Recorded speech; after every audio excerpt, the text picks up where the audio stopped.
My sister and her husband have been struggling with infertility since they got married 12 years ago. They've tried absolutely everything, from medical to spiritual, but unfortunately, nothing works. Now that she's approaching late 30s, they're starting to look into adoption, but it's also been a slow going. Since their financial condition isn't exactly stable from multiple rounds of fertility treatments they went through. I can only imagine the struggle, and I sympathize with her.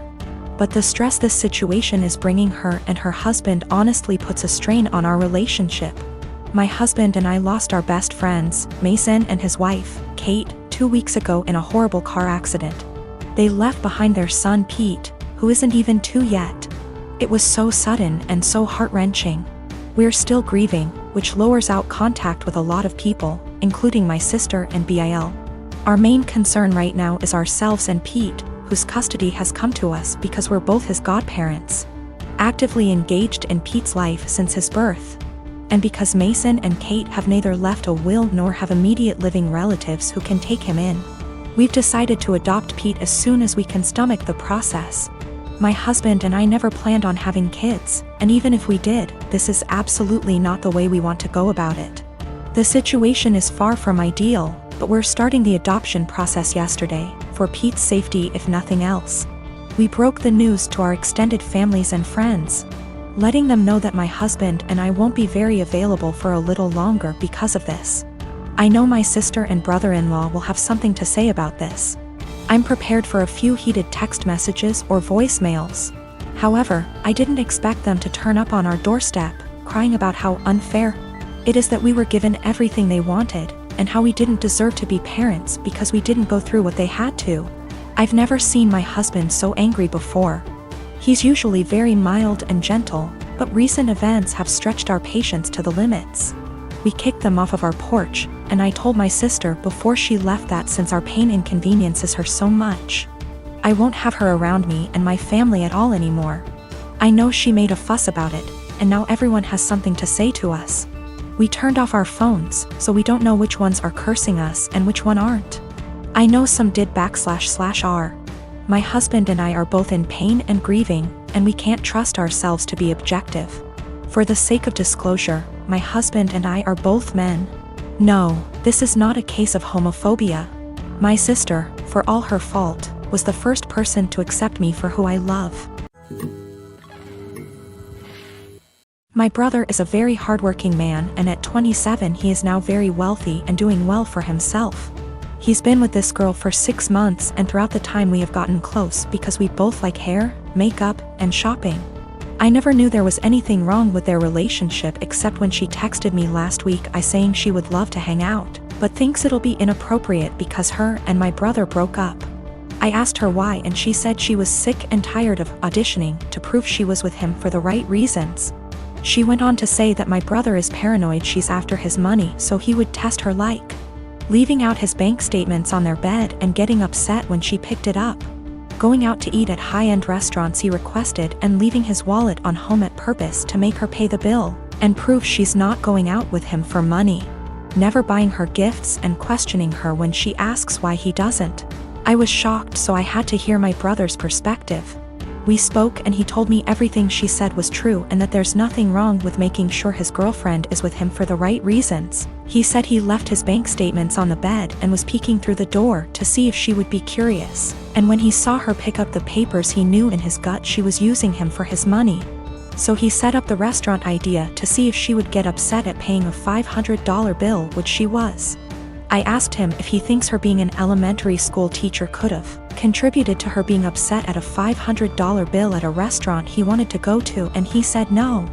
He said the straw that broke was when she asked him why he hasn't bought her a single gift since they've started dating, when she bought him a gaming console and new rims for his car, and he knew she was just discreetly asking him to buy her an expensive gift. He confronted her and said he thinks she's with him for his money, so she said let me do us both a favor and dumped him and blocked him. He's upset about the gold digging.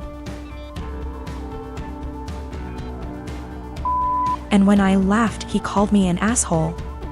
He said I would never understand what it's like being a rich man and being used, and I get that concern, but I told him if he thinks any woman will be okay with his tests and auditions, he's delusional as hell.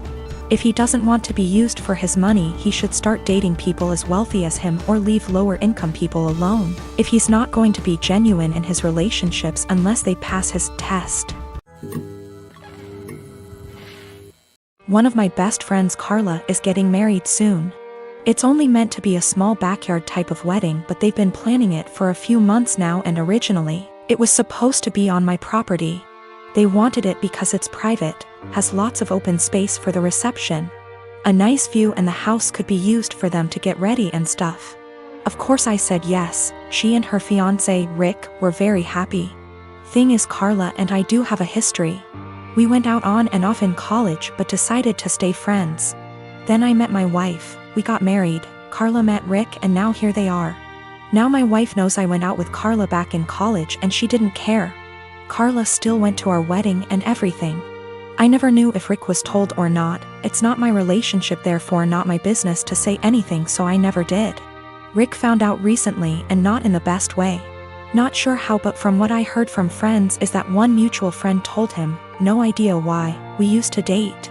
Not only that, but apparently Carla said a couple years ago she was still in love with me when she was already dating Rick. Don't have actual confirmation if that's exactly what he was told. All Carla's told me is that Rick was told about our past and he's angry at her for never saying anything.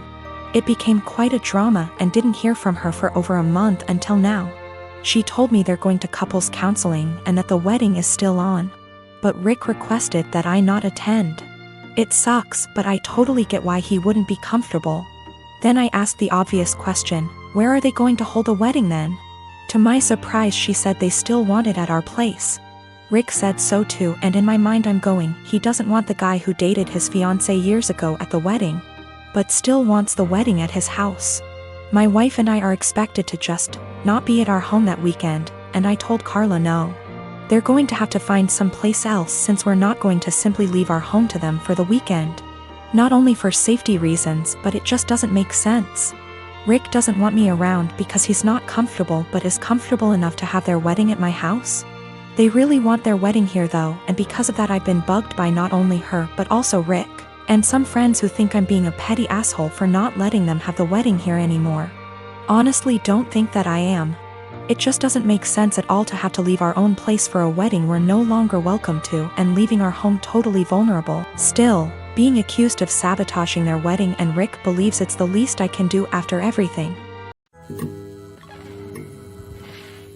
I am one of 4 kids. My older brother P, who I no longer have any contact with, my younger brother J, who is no longer with us, and my youngest sister K. Recently P's children, 2 girls and 1 boy, all in their late teens and early 20s, reached out to me and expressed a desire to have a relationship. I have 0 contact with their father and swore that I would beat him black and blue if I ever saw him again. My oldest brother P was always the golden child. No matter what he did, my parents always had an excuse for why it was not his fault. Bad grade? Teacher had it out for him. Cheating on every single one of his relationships? Good thing you did it to her before she did it to you. That one was my personal favorite. He also used to torment Jay and I constantly when we were smaller than him, until in high school, when I hit a growth spurt and sprung up to about 6 feet 4 inches and 230 pounds worth of muscle. After that I became the typical jock type. Played football, partied, bunch of friends, etc.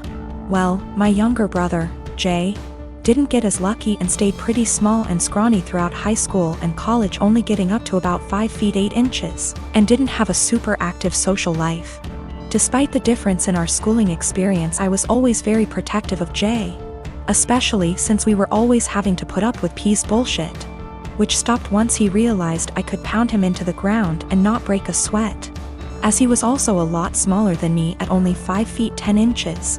Not much to say about Kay. She was a great younger sister and P didn't dare mess with her or he would incur the wrath of our mother. So, in the late 90s, Jay met his first real girlfriend, A, and was over the moon about her. He spent every spare moment with her, and when he wasn't with her, he would do nothing but gush about her. I had never seen him so happy. Well, one day, he comes to us, all smiles, and announces that A is pregnant and they are expecting. The mood quickly turned, however, when a week later it came out that A had been cheating on J for the duration of their relationship with our older brother P. This broke my brother, and of course P, being the golden shit that he is, didn't even get a disappointed glance from our parents.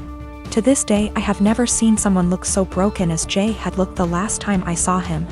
I believe his heartache was only compounded by the fact that my parents basically told him to get over it and be happy for our brother. Well, about a week after this revelation came to light, J took his own life. I had never been so sad and angry at the same time in my entire life.